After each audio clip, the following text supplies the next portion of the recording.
to my right, and Mr. Tim McCleary is up there, way over there, in the white shirt. Talk to them about this, okay? All right? Because they know more about this than I'll ever know. I'm just the guy who grows the plants, and they help me to define who mom and who dad is, okay? What we're trying to do, very, very simply, very quickly, we're trying to create what we call a mapping population. A mapping population is a bunch of individuals, they all share the same mom, and they all share the same dad. So they are full siblings. Just like you and your sister or you and your brother, okay?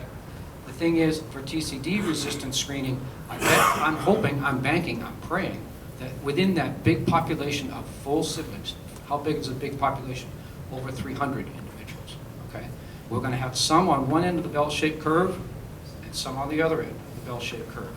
These are all going to die, and these are not. Or they're not going to die as quick, okay? So, but we have to have a known, large population of known pedigreed individuals in order to find out, are there any genes within Juggler's Niagara that we can use to screen for this disease resistance, okay? So that's where I'm going. So we're going to create this mapping population. We're going to evaluate the phenotype. A phenotype is, what do the plants look like? Are they alive or are they dead?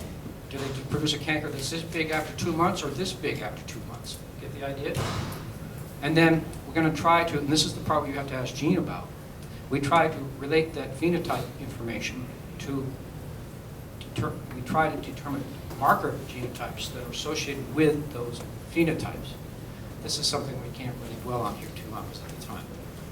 We basically want to define if the phenotypes vary, if some live, some don't, or some live, and these also live, but these live, they're really hurt compared to the first batch. There may be some genes that we can identify that are associated with that expression, that physical appearance of these plants, okay? So, what we have done so far, I talked to you already about this mapping population idea. We need 320, this is all according to Gene right over here, okay? 16 chromosomes in jugglins, in all juglin species, as far as I know. Is that right? Okay. So 16 chromosomes in all juggling species, multiply that times 20. Just take it on faith, guys. It's 20. Okay?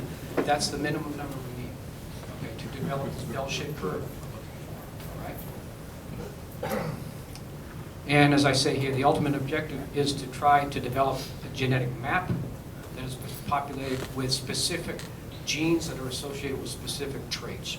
Okay? And in my world, 1,000 Cankers disease resistance, I think, is one that should be one of those traits we're going to be needing to be looking at. And as I say here, we expect, this is with Tim's help, the fellow in the white shirt back there, with Tim and Gene's help, we expect to hopefully have 2 mapping populations identified by, what did I say, next spring at the very latest. And these are the only mapping populations of any juggling species in the world. People in California don't have Regia, they don't have a mapping population yet. So we're going to have 2. So we can do lots of really neat things with those 2 mapping populations. All right, real quick. So far, out of good old Tim, he has screened for me 800 and some odd seedlings. All came from sparrow as the mom. And of those sparrow seedlings from this particular pool of seedlings, 210 of them were pollinated by, I'll call him the big stud. Schessler is the big stud in this pool, okay? So guess who we're going to use as the male pollen for male parent for the first mapping population? Schessler, he's the big stud. And so this result has been based on a panel of using 5 microsatellite markers. Talk to Tim about this in terms of the details. It's a quick and yet efficient way of defining male parentage. Basically what we did was, I can't make control crosses of Schessler by sparrow. I'm too old. I'm not going to make 320 crosses, resulting in 320 seedlings of Schessler by sparrow. I can't do it, guys. It takes too long. So instead, just take a whole big, huge pool of open pollinated seedlings, thousands of them. And amongst those thousands, I'm going to deliver 2,500 seedlings, seedling leaf samples to Tim Friday, this week, Friday, to keep this work going. Okay? Basically what we're trying to do is take a huge population of open pollinated seedlings. We've genotyped, we know every single potential dad on the place. Wild trees plus cultivated trees, the ones I play with. And basically, using that type of information, we're able to figure out who dad is. Okay? This is a very powerful tool for us. And I'm going to move through this because of time. So now, I mentioned earlier the name of Tim Ford. Tim, remind me, you're he's right there, right on the end of the road, right over there. I talked to him at the break time about this. My idea, and I just hit Tim up about this yesterday, so he hasn't really had time to talk to me about it or really cogitate much on this because he's been busy doing other things. My idea is to take, remember all those those mapping population trees, the sparrow by Schessler individuals? Remember all those? 210 of them? I'm going to chip bud, take cute little chip buds right up, that's me, with my dull knife, and basically vegetatively propagate every single one of those mapping population individuals. Hopefully I'll have 320. Right now we have 210 so far. And I'm going to chip bud them. This will be next spring. And what I'd like to do is I would like to evaluate those chip-budded, vegetatively propagated copies of these mapping populations in 2 places. One in Colorado and one in Tim's at Utah, if we can find space and resources to do this. The whole idea here is, guys, we can send all kinds of material to Ned Tisserat at Colorado State and evaluate that material in a greenhouse using stem inoculations for its response to geosmithia, disease development, okay? Canker development, I'm trying to say. But that's only part of the story. What we don't know is the twig beetles may have certain preferences for certain trees versus others. And that, the complexity of this, it's quite extreme at this point because we don't know enough about it.